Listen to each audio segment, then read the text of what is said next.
খবর শুনছেন Bengal bulletin YouTube channel থেকে। জানাবো আজকের বাছাই করা কিছু গুরুত্বপূর্ণ খবর। প্রথমেই দেখে নেব আজকের সংবাদ শিরোনাম। মার খেয়ে বাড়ি আসবেন না, মারলে মারুন, মিঠুনের মন্তব্যে বিতর্ক পাল্টা তৃণমূলের। সংবিধানের বিধির পরিপন্থী অপরাজিতা বিল ফেরত পাঠালেন রাজ্যপাল। গাড়ির সঙ্গে মুখোমুখি সংঘর্ষ, ট্রাকের আহত 10। কুপিয়ে খুন বাংলা শ্রমিককে টুকরো করে ভাসিয়ে দিল জলে।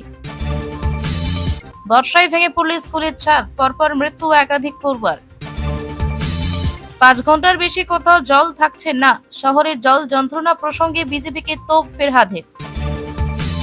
বিস্তারিত খবরে যাওয়ার আগে ভিডিওটিতে একটি লাইক দিন এবং পরবর্তী আপডেট সবার আগে পেতে চ্যানেলটি সাবস্ক্রাইব করে রাখুন। এখন বিস্তারিত খবর। জোড়াসাঁকোর পর আরামবাগ, আবারও কর্মী সমর্থকদের মারের নিদান দিলেন মিঠুন চক্রবর্তী। বিজেপির জাতীয় কর্মী সমিতির সদস্যদের মন্তব্য ঘিরে বিতর্কের ঝড়, পাল্টা জবাব দিল তৃণমূল। হুগলির আরামবাগে দৌলতপুরে বিজেপির জেলা কার্যালয়ে 2টি বিধানসভা এলাকায় কর্মী সম্মেলন ছিল। তাতেই উপস্থিত ছিলেন মহাগুরু। ওই কর্মী সম্মেলনে আরও একবার মারের নিদান দিয়ে মিঠুন বলেন, মার খেয়ে বাড়ি আসবেন না, মারলে মারুন। কিভাবে দলীয় নেতা এমন উস্কানিমূলক কথা বলতে পারেন তা নিয়ে নানা মহলে শুরু হয়েছে জোর আলোচনা। মন্তব্যের তীব্র নিন্দা করে তৃণমূলের অন্যতম রাজ্য সাধারণ সম্পাদক কুণাল ঘোষ বলেন, প্ররোচনা দিচ্ছে। বিজেপি কর্মীরা এসব করতে গিয়ে গোলমালি জড়াবেন, ততক্ষণে দেখবেন ও কোনো নাচের অনুষ্ঠানে গিয়ে বসে আছেন। এসব বাজার গরম করার কথা। এছাড়া দলীয় কর্মীদের জোট বেঁধে কাঁধে কাঁধ দিয়ে লড়াইয়ের বার্তা দেন। সবচেয়ে উল্লেখযোগ্যভাবে এদিন ঘরোয়া কোন্দল রুখতে আরও একবার উদ্বেগ প্রকাশ করেন তারকা বিজেপি নেতা। তার স্পষ্ট বার্তা, কারো কোনো অভিযোগ থাকলে রুদ্ধদ্বার বৈঠকে আলোচনা করতে হবে। দলীয় কোন্দল সামাল দিতে নিজের হোয়াটসঅ্যাপ নম্বরও দলীয় কর্মীদের দেন। দলের কোনো নেতা কিংবা বিধায়কদের বিরুদ্ধে কোনো অভিযোগ থাকলে তা সরাসরি তাকে জানানোর কথা বলেন মিঠুন। গত কয়েকবারের নির্বাচনে বাংলায় দাঁত ফোটাতে পারেনি গেরুয়া শিবির। ওয়াকিবহল মহলের মতে একে তো দক্ষ সংগঠনের অভাব, আবার তার উপর গোষ্ঠী কন্দল, সব মিলিয়ে যেন জরাজীর্ণ দশা পদ্ম শিবিরের। এই পরিস্থিতিতে আবার বাঁচতে চলেছে ভোটের দামামা। আগামী বছরই রাজ্যে বিধানসভা নির্বাচন। রাজনৈতিক মহলের মতে বঙ্গ বিজেপি সংগঠনের যেমন কোনো উল্লেখযোগ্য বদল হয়নি, বরং দলের অভ্যন্তরীণ ফাটল আরো চড়া হয়েছে।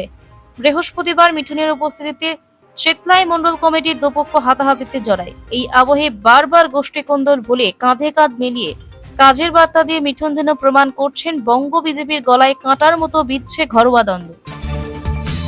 অপরাজিতা বিল ফেরত পাঠালেন রাজ্যপাল সিভি আনন্দ বোস। গত বছর বিধানসভায় ওই বিল পাশ হওয়ার পর তা পাঠানো হয় রাজভবনে। তারপর সেটি ছিল রাষ্ট্রপতির কাছে। সেই বিল আবার ফিরে গেল রাজ্য সরকারের কাছে।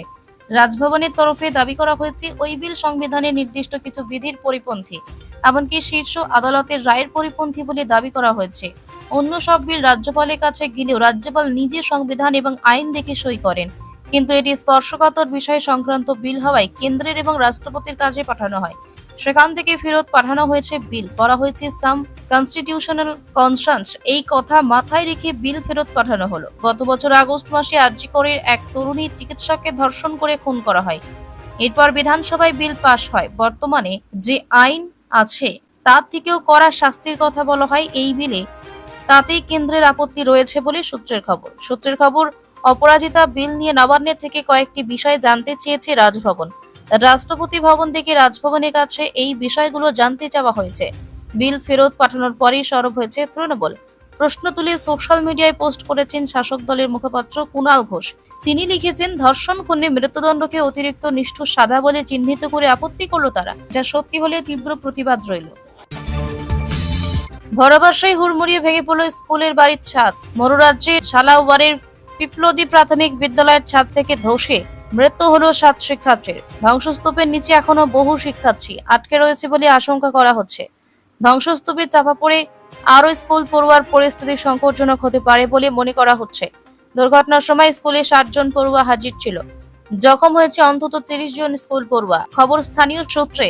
সংবাদ মাধ্যমের প্রতিবেদন অনুসারে প্রায় 60 থেকে 70 জন শিশু ছিল স্কুলে, চলছিল ক্লাস। ঘটনার পরপরই উদ্ধার কাজ শুরু করা হয়। গ্রামবাসী, শিক্ষক এবং স্কুল কর্মীরা ধ্বংসস্তূপ থেকে শিশুদের উদ্ধারের চেষ্টা করছেন। পরে ধ্বংসস্তূপ পরিষ্কারের জন্য ভারী যন্ত্রপাতি আনা হয়। আহত শিক্ষার্থীদের চিকিৎসার জন্য মনোহর থানা হাসপাতালে ভর্তি করা হচ্ছে। স্থানীয় গ্রামবাসীদের অভিযোগ, স্কুল ভবনটি বেশ কিছুদিন ধরেই জরাজীর্ণ অবস্থায় ছিল। এবং বারবার অভিযোগ করার পরে কোনো মেরামত বা পুনর্নির্মাণ কাজ করা হয়নি। উদ্ধার অভিযান চলছে। IANS সূত্রে খবর, যে সরকারি উচ্চ প্রাথমিক বিদ্যালয়ে এই ঘটনাটি ঘটেছে সেটির পরিকাঠামো নিয়ে অভিযোগ ছিল আগে থেকেই।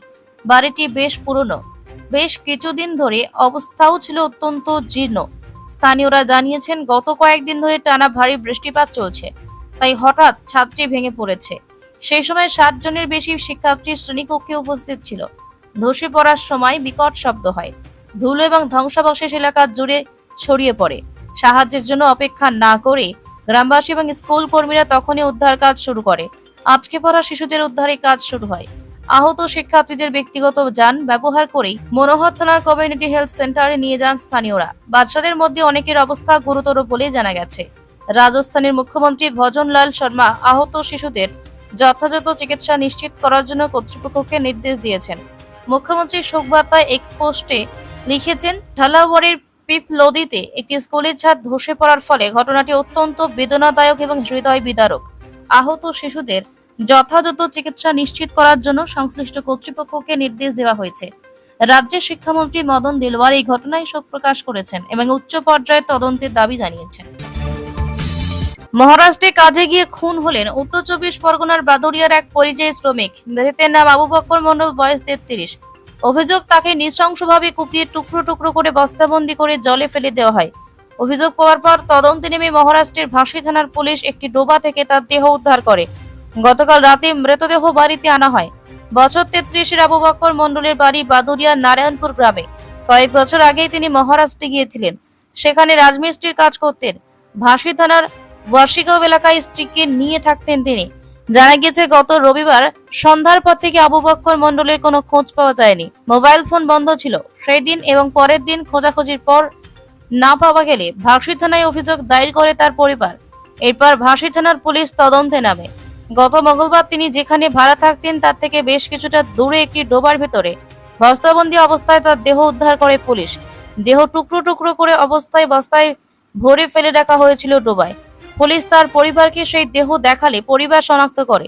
এরপর ময়না তদন্তের পর মহারাষ্ট্র থেকে তার কফিনবন্দি দেহ গতকাল রাতে বাদুড়িয়ায় তার বাড়িতে আনা হয়।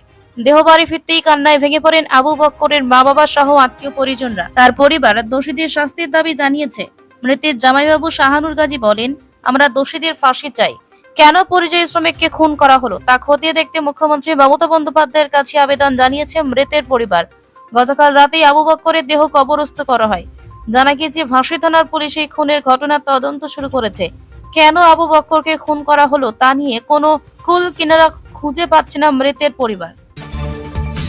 কলকাতার জল জমা থেকে শুরু করে রাস্তা সংস্কার, হোর্ডিং নীতি, ভোটার তালিকা, একাধিক বিষয় বলতে গিয়ে বিজেপিকে কড়া ভাষায় আক্রমণ করলেন কলকাতার মেয়র ফিরহাদ হাকিম। শুক্রবার কলকাতা পুরসভার সাংবাদিক বৈঠকে একাধিক ইস্যুতে সরাসরি অভিযোগ তুললেন তিনি। মেয়রের দাবি, ছবি তুলে ক্ষমতা পাওয়া যাবে না, বিজেপির মিথ্যা প্রচার বন্ধ হোক। বৃহস্পতিবার মধ্যরাত থেকে শুরু হওয়া বৃষ্টিতে শুক্রবার শহরের বহু এলাকার রাস্তা জলমগ্ন, কোথাও কোথাও হাঁটু সমান জল। এই প্রসঙ্গে মেয়রের দাবি, কলকাতায় 5 ঘন্টা বাদে জল থাকেই না, সুরাটে 5 দিন জল জমে, দিল্লিতেও তাই।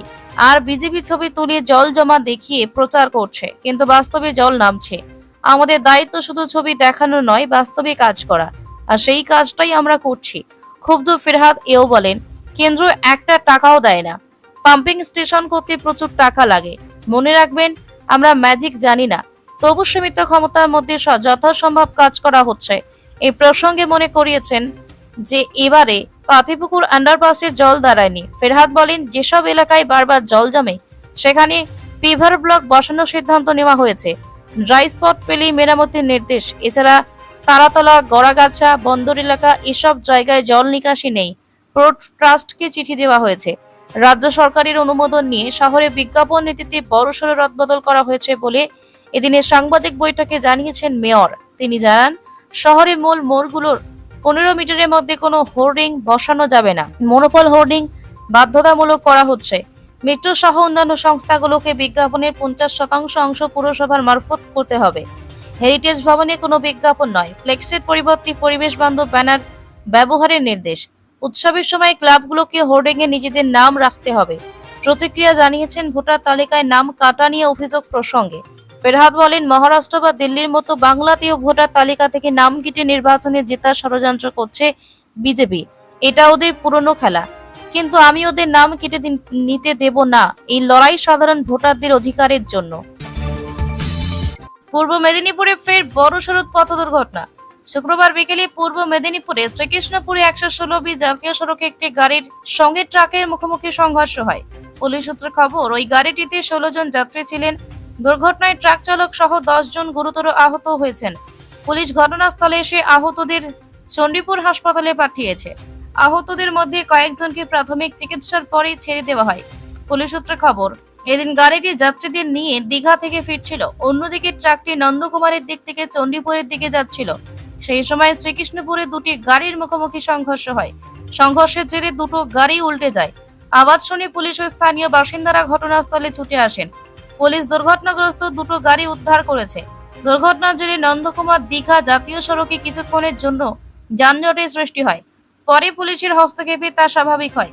এই বিষয়ে চণ্ডীপুর থানার ওসি অরুণ কুমার পতি বলেছেন, দুর্ঘটনায় আহত 10 জনের মধ্যে গাড়ি চালকের পায়ে আঘাত বেশি লেগেছিল, অন্যান্যদের সামান্য আঘাত লাগে।